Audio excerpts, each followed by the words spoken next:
The giant dog comes barging in through the forest, snarling and growling. Smells fear.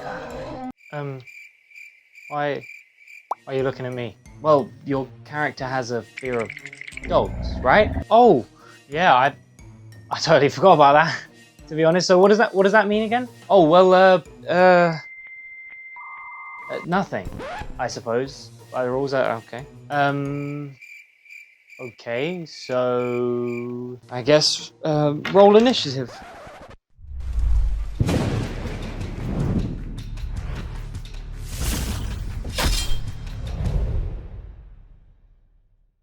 Welcome to Grit and Glory, the brand new TTRPG that changes the game. If you like the video, of course, don't forget to like, comment, and subscribe. We must appease the YouTube algorithm. And if you don't want to miss a future upload, don't forget to hit that little bell icon.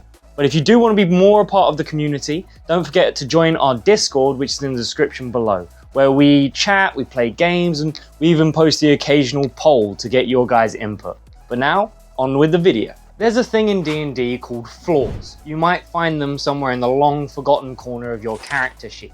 They are supposed to be ways to make your character more than just a one-dimensional Mary Sue. The problem is that they are just flavor. There is no mechanical impact tied to them whatsoever. And this is just typical of WotC. They have a good idea and they implement it halfway through and they lose their gut to fully go in and dive into the concept, so they just leave it there half finished for you to deal with. And this isn't just true about flaws, it's about the entire personality system. I mean, when was the last time a character's ideals popped up in your campaign? Probably never, right? And that sucks because these things are meant to be core principles to your character. They're meant to be things that you hold dear and drive you in life and your pursuit of your goals, but you basically throw them away at session 2.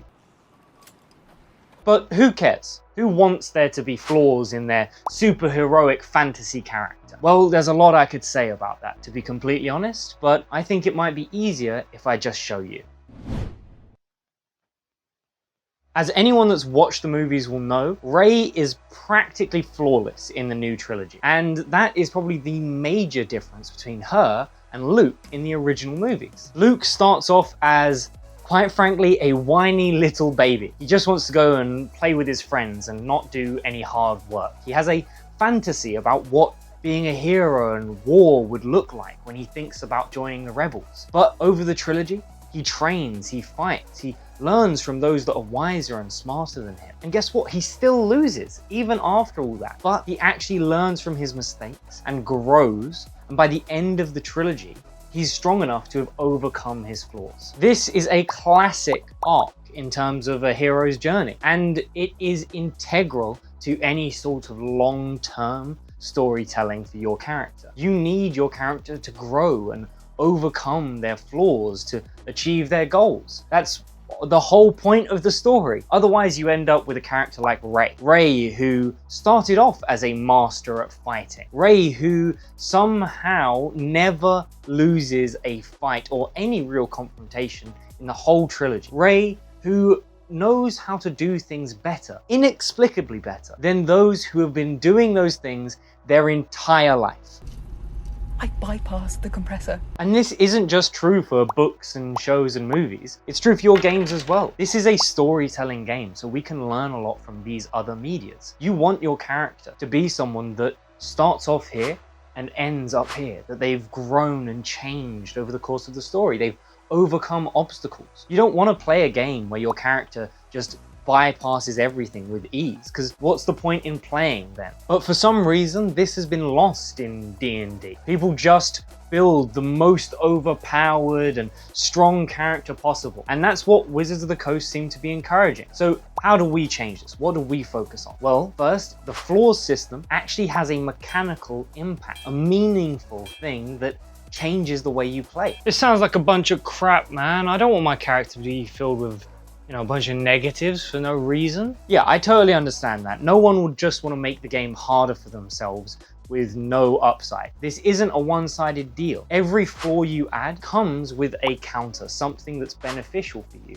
as well. An example of this could be that you're an impulsive gambler. Whenever there's a game of chance, you have to hold yourself back to try and stop yourself from participating. But in exchange for that, you get extra talent points or skill points or more talents and skills. And there are a bunch of other examples like that in the actual rulebook themselves. But the most important thing is that these are examples. They are not the only things there. We've actually added a way for you to create your own flaws at home with the GM, of course. But this isn't just for flaws. This is for the entire personality system. We've also updated ideals and bonds and goals.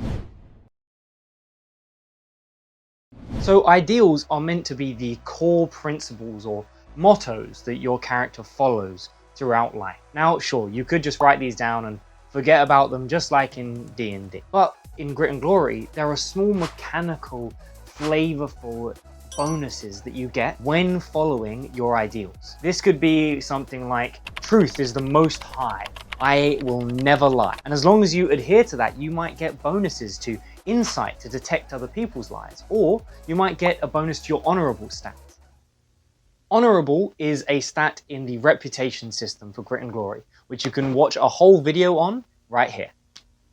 But breaking your ideals, going against them, doing something that your character wouldn't normally do, well, that loses you the benefit. Now, this could only be temporary, or it could be permanent, depending on how your GM judges the situation. And speaking of righteous judgment, let's talk about the divine. If a player is a divine caster, then they use what is called piety. This means that their divine being that is giving them their powers has ideals of its own that they want the caster to follow. And following those ideals will increase that caster's piety, which gives them bonuses in their spell casting and their other kinds of abilities that they get because of that.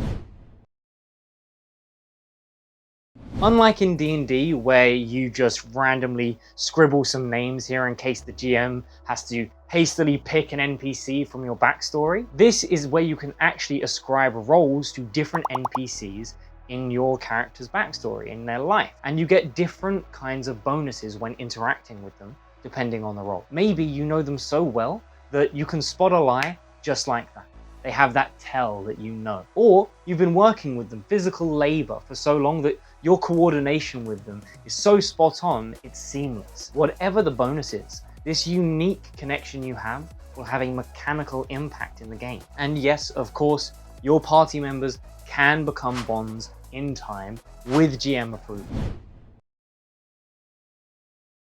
Now, goals is something that is completely absent in D&D, and that's because D&D ascribes to the XP version of leveling up. Basically, you kill enough goblins and wolves and you become a god. In my games, we've always used the milestone system. That is better, definitely, but doesn't work because there is no in-game anchor. When a milestone actually is just left up to the DM and is kind of random. They usually get bugged about it for ages on end. Can we level up? Can we level up? But in Grit and Glory, it's different. More similar to milestones in the sense that it doesn't matter how many goblins you kill out in the woods, you'll never become a god. But the actual time when you level up is set between the GM and the party and is public knowledge. You set that goal for everyone and everyone knows what they need to do to achieve it. And that is when they're going to level up. This means not only do you streamline the gameplay because these players are going to beeline it for their goal, but it means they'll also stop bugging you day and night. Mum! Mum! Mum! Mum! Mummy! Mummy! Mama! Mama!